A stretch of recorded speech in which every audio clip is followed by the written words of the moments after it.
ನಮಸ್ಕಾರ ವೀಕ್ಷಕರೇ, ಈ ವಿಡಿಯೋದಲ್ಲಿ ಅಮೆಜಾನ್ ನದಿಯ ಬಗ್ಗೆ ಇಂಟ್ರೆಸ್ಟಿಂಗ್ ಮಾಹಿತಿಗಳನ್ನ ತಿಳ್ಕೊಳ್ಳೋಣ.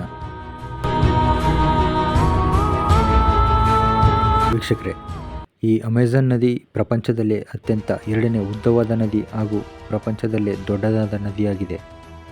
ಈ ಅಮೆಜಾನ್ ನದಿಯ ಮೂಲ ಪೂರ್ವಕ್ಕೆ ಹರಿಯುತ್ತದೆ ಮತ್ತು ಅಂತಿಮವಾಗಿ ಬ್ರೆಜಿಲ್ನ ಈಶಾನ್ಯ ಕರಾವಳಿಯಲ್ಲಿ ಅಟ್ಲಾಂಟಿಕ್ ಸಾಗರವನ್ನು ಸೇರುತ್ತದೆ. ವೀಕ್ಷಕರೇ, ಇತ್ತೀಚಿನ ಭೂವೈಜ್ಞಾನಿಕ ಅಧ್ಯಯನಗಳ ಪ್ರಕಾರ ಲಕ್ಷಾಂತರ ವರ್ಷಗಳ ಹಿಂದೆ ಅಮೆಜಾನ್ ನದಿಯು ವಿರುದ್ಧ ದಿಕ್ಕಿನಲ್ಲಿ ಅಂದರೆ ಪೂರ್ವದಿಂದ ಪಶ್ಚಿಮಕ್ಕೆ ಹರಿಯುತ್ತದೆ ಎಂದು ವರದಿಯಾಗಿದೆ.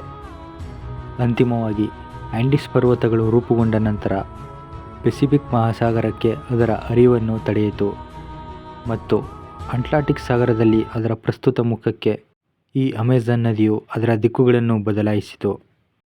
ವೀಕ್ಷಕರೇ, ಈ ಅಮೆಜಾನ್ ನದಿಯ ಹೆಸರು ಅಮೆಜಾನಸ್ ಎಂಬ ಹೆಸರನ್ನು ನೀಡಲಾಗಿದೆ ಎಂದು ಹೇಳಲಾಗುತ್ತದೆ. ಆದರೆ ಕೆಲವರ ಪ್ರಕಾರ ಅಮೆಜಾನ್ ಎಂಬ ಪದವು ಇರಾನಿನ ಸಂಯುಕ್ತ ಅ-ಮಜ್-ಅನ್ ಅಂದರೆ ಒಬ್ಬ ಒಟ್ಟಿಗೆ ಹೋರಾಡುವುದು ಅಥವಾ ಒಂದು ಜನಾಂಗೀಯ ಹೆಸರು ಅ-ಮಜಾನ್ ಅಂದರೆ ಯೋಧರು ಇದರಿಂದ ಹುಟ್ಟಿಕೊಂಡಿರಬಹುದು ಎಂದು ಕೆಲವರು ಅಭಿಪ್ರಾಯಗಳನ್ನು ಹೇಳುತ್ತಾರೆ. ವೀಕ್ಷಕರೇ, ಈ ಅಮೆಜಾನ್ ನದಿಯಲ್ಲಿ ಸಾವಿರಾರು ಜಾತಿಯ ಮೀನುಗಳು ಹಾಗೂ ಸಸ್ತನಿಗಳು ವಾಸಿಸುತ್ತವೆ. ಅದರಲ್ಲಿ ಅಮೆಜಾನ್ ನದಿ ಡಾಲ್ಫಿನ್ ಎಂದು ಕರೆಯಲ್ಪಡುವ ಬೋಟೋದ ಪ್ರಮುಖ ಆವಾಸ ಸ್ಥಾನಗಳಲ್ಲಿ ಈ ಡಾಲ್ಫಿನ್ಗಳು ಕಂಡುಬರುತ್ತವೆ ಮತ್ತು ಅಮೆಜಾನ್ ಮತ್ತು ಇದರ ಉಪನದಿಗಳಲ್ಲಿ ದೈತ್ಯ ನೀರುನಾಯಿ ಕಂಡುಬರುತ್ತವೆ. ಮತ್ತು ವೀಕ್ಷಕರೇ, ವಿಶ್ವದಲ್ಲೇ ಅತಿದೊಡ್ಡ ಹಾವು ಪ್ರಭೇದಗಳಲ್ಲಿ ಒಂದಾಗಿರುವಂತಹ ಅನಕೊಂಡ ಹಾವು ಕೂಡ ಕಂಡುಬರುವುದು ಈ ಅಮೆಜಾನ್ ನದಿಯಲ್ಲಿ.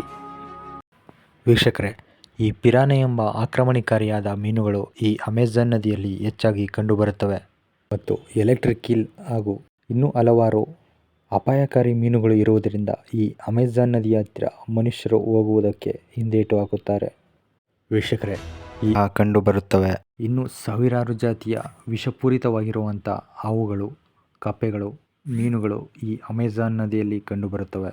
ಈ ಕಾರಣಕ್ಕಾಗಿಯೇ ಮನುಷ್ಯರು ಅಮೆಜಾನ್ ನದಿಯ ಹತ್ತಿರ ಹೋಗುವುದಕ್ಕೆ ಹೆಚ್ಚಾಗಿ ಧೈರ್ಯ ಮಾಡುವುದಿಲ್ಲ. ವೀಕ್ಷಕರೇ, ಇನ್ನೊಂದು ಅಚ್ಚರಿಯ ಸಂಗತಿ ಏನೆಂದರೆ ಈ ಅಮೆಜಾನ್ ನದಿಯ ಉಪನದಿಗಳನ್ನು ಹೊರತುಪಡಿಸಿದರೆ ಈ ಅಮೆಜಾನ್ ಎಂಬ ಮಹಾನದಿಯಲ್ಲಿ ಯಾವ ವಿದ್ಯುತ್ ಸ್ಥಾವರವು ಹಾಗೂ ಅಣೆಕಟ್ಟುಗಳನ್ನು ಇದುವರೆಗೆ ನಿರ್ಮಿಸಲಾಗಿಲ್ಲ. ಹಾಗೂ ಈ ಅಮೆಜಾನ್ ನದಿಯಲ್ಲಿ 1100ಕ್ಕೂ ಹೆಚ್ಚು ಉಪನದಿಗಳಿವೆ. ಇದರಲ್ಲಿ 12ಕ್ಕೂ ಹೆಚ್ಚು ಉಪನದಿಗಳು 1500 ಕಿಲೋಮೀಟರ್ಗಿಂತ ಹೆಚ್ಚಿವೆ. ಅಷ್ಟೇ ಅಲ್ಲ, ಸಮುದ್ರದಲ್ಲಿ ಸಿಗುವ ಸಿಹಿ ನೀರಿನಲ್ಲಿ ಅಮೆಜಾನ್ ನದಿಯಿಂದಲೇ 20% ನೀರು ಹೋಗ್ತಾ ಇದೆ. ಇನ್ನು ವೀಕ್ಷಕರೇ, ಈ ಅಮೆಜಾನ್ ನದಿ ತೀರದಲ್ಲಿ 9 ದೇಶಗಳಿವೆ. ಇದರಲ್ಲಿ ಸುಮಾರು 3 ಕೋಟಿಗಿಂತಲೂ ಹೆಚ್ಚು ಜನರು ವಾಸಿಸುತ್ತಾರೆ. ಅವುಗಳಲ್ಲಿ Brazil, Colombia, Venezuela, Guyana, French Guiana, Bolivia, Peru, Ecuador, Suriname ದೇಶಗಳಿವೆ. ವೀಕ್ಷಕರೇ, ಈ ಅಮೆಜಾನ್ ನದಿಯ ಇನ್ನೊಂದು ಮುಖ್ಯವಾದ ಟಾಪಿಕ್ಗೆ ಬರೋಣ. ಅದೇನೆಂದರೆ ಈ ಅಮೆಜಾನ್ ನದಿಯಲ್ಲಿ ಬ್ರಿಡ್ಜ್ಗಳನ್ನು ಕಟ್ಟಿಲ್ಲ. ಏಕೆಂದರೆ ಸಮಸ್ಯೆ ಏನೆಂದರೆ ಈ ಪ್ರದೇಶದಲ್ಲಿರುವ ವಾತಾವರಣ. ಈ ಮಳೆಗಾಲದಲ್ಲಿ ಅಮೆಜಾನ್ ನದಿಯ ನೀರು ತುಂಬ ಹೆಚ್ಚಾಗುತ್ತದೆ.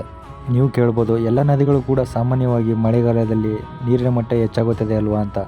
ಆದರೆ ಅಮೆಜಾನ್ ನದಿಯಲ್ಲಿ ನೀರಿನ ಮಟ್ಟ ಹೆಚ್ಚಾಗುತ್ತಂತೆ ಈ ನದಿಯ ತೀರ ಒಂದು ಕಡೆ ಇರೋದಿಲ್ಲ. ಯಾವ ಕಡೆ ಹರಿಯುತ್ತದೆ ಅಂತಲೂ ಗೊತ್ತಾಗೋದಿಲ್ಲ, ಯಾವ ದಿಕ್ಕಿನಲ್ಲಿ ಹೋಗುತ್ತದೆ ಅಂತಲೂ ಗೊತ್ತಾಗೋದಿಲ್ಲ. ಇದನ್ನು ಯಾರೂ ಕೂಡ ಗೆಸ್ ಮಾಡೋದಕ್ಕೆ ಆಗೋದಿಲ್ಲ. ವೀಕ್ಷಕರೇ, ಈ ಅಮೆಜಾನ್ ನದಿಯಲ್ಲಿ ಒಂದು ವೇಳೆ ಬ್ರಿಡ್ಜನ್ನು ಕಟ್ಟಿದ್ರು ಅಂದ್ಕೊಳ್ಳಿ, ಈ ನದಿಯ ನೀರು ಅದೇ ತೀರದಲ್ಲಿ ಹರಿಯುತ್ತದೆ ಅಂತ ನೀವು ಅಂದ್ಕೋಬೇಡಿ. ಇನ್ನೊಂದು ತೀರದಲ್ಲಿ ಹರಿಯುತ್ತದೆ.